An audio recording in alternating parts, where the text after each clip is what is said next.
Alors aujourd'hui, on va parler d'épigénétique, ou alors comment se libérer de nos mémoires transgénérationnelles. Ce sujet me passionne. L'année dernière, quand je me suis formée sur ce thème, j'ai appris beaucoup de choses et je souhaite le partager avec vous, mes chers abonnés de YouTube. Vous allez comprendre pourquoi en fait se libérer de nos mémoires erronées va nous aider à retrouver beaucoup de clarté dans notre vie, à nous alléger de fardeaux qui ne nous appartiennent pas et enfin se reconnecter à notre vraie personne, à notre âme, à notre mission sur cette vie, à notre désir profond en fait. C'est pourquoi on est là et pourquoi on est venu au monde. Alors, tout d'abord, je vais t'expliquer ce que c'est que l'épigénétique. L'épigénétique, en fait, c'est un moyen en fait, de savoir comment on nous a transmis des mémoires erronées. En fait, on sait que l'enfant porte en lui les blessures de ses parents, que ce soit le papa ou la maman, mais également des grands-parents et puis des arrière-grands-parents. Alors, pour te parler concrètement et te donner un exemple tout simple,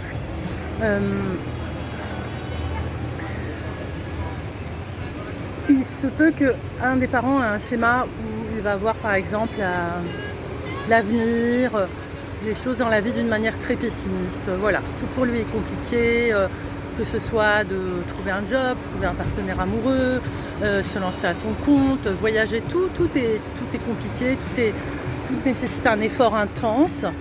Et en fait, il va transmettre ça à son enfant. Alors, le souci, c'est que c'est souvent des schémas qui sont inconscients, en fait. Moi, j'ai pu mettre ça en lumière grâce à une des coachs, un mentor qui m'a suivi.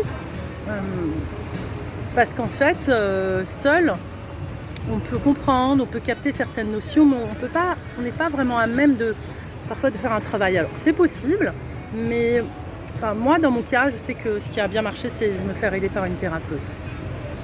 Il existe des protocoles pour ça. Et ces protocoles sont très puissants. Je vais te donner un exemple. Et comme ça, tu vas voir tout de suite de quoi je parle. J'avais en fait en moi, une famille,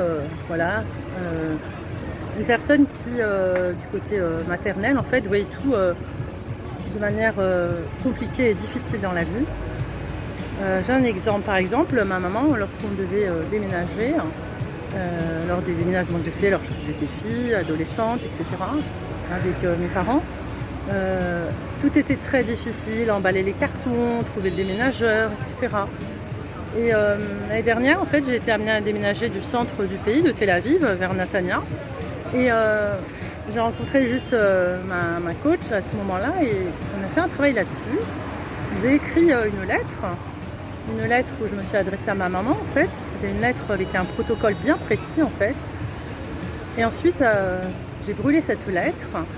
Et en fait, c'est une lettre d'amour où je lui dis que je me libère de ce schéma, que ça ne m'appartient pas, que je lui laisse, mais que je l'aime et que je la comprends en fait, puisque ça a été transmis en elle depuis sa maman, des générations auparavant.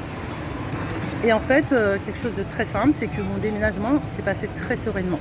J'ai trouvé le bon déménageur, voilà, tout a été d'une manière fluide et tout. Bon, bien sûr, après c'est un déménagement, mais voilà, en fait, tout a été tellement fluide que voilà, c'était parfait. Donc en fait, avec mes garçons, on était vraiment dans une sérénité. Voilà, une bonne sérénité comme ça, et puis ça nous a permis de gérer ce déménagement vraiment en toute sérénité. Et ça, c'est un des exemples, c'est un exemple très, on va dire, très simple, pratique. Mais souvent, ce qui se passe, c'est que ça vient s'appliquer aussi, par exemple, dans notre relation amoureuse. Si on prend le cas de la blessure d'abandon,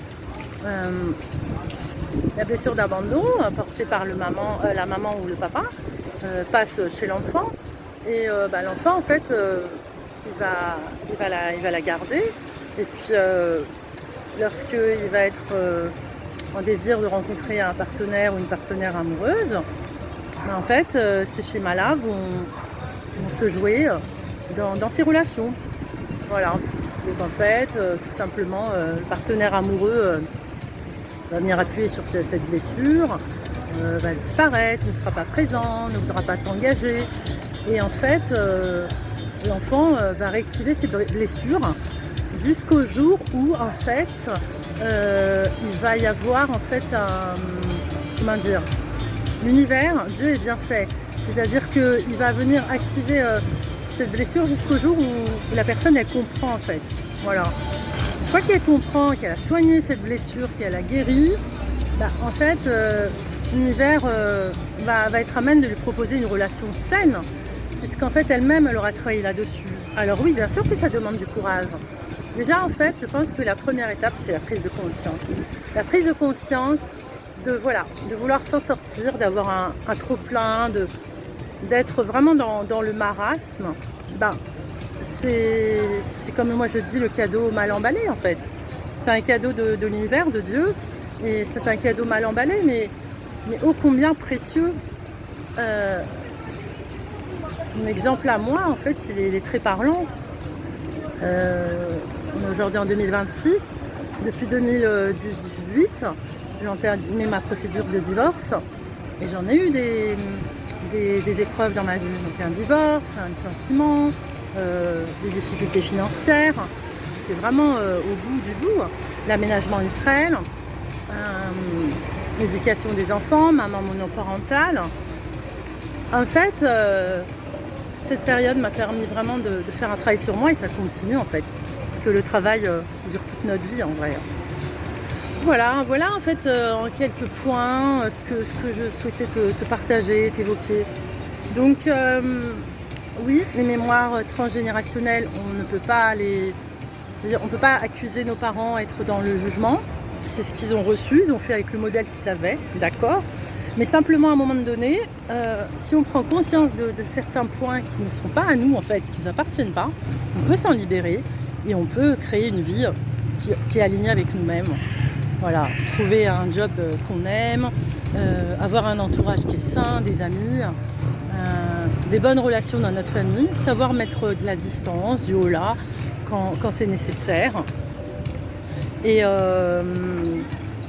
puis, oui, bien sûr, le bon partenaire amoureux, une relation saine. Et voilà, tout ça, ça se travaille en fait. Rappelle-toi d'une chose, c'est qu'il n'y a rien, donc c'est rien sans rien en fait. C'est seulement avec le travail. Et si j'ai une chose à te recommander, c'est que ne cède pas, ne laisse pas tomber. Même quand tu es au plus bas,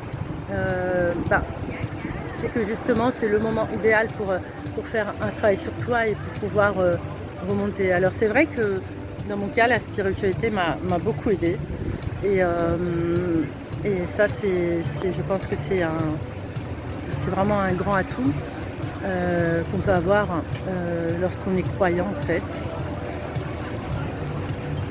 Voilà, donc je me suis un petit peu éloignée, mais tout ça pour vous dire que oui, les mémoires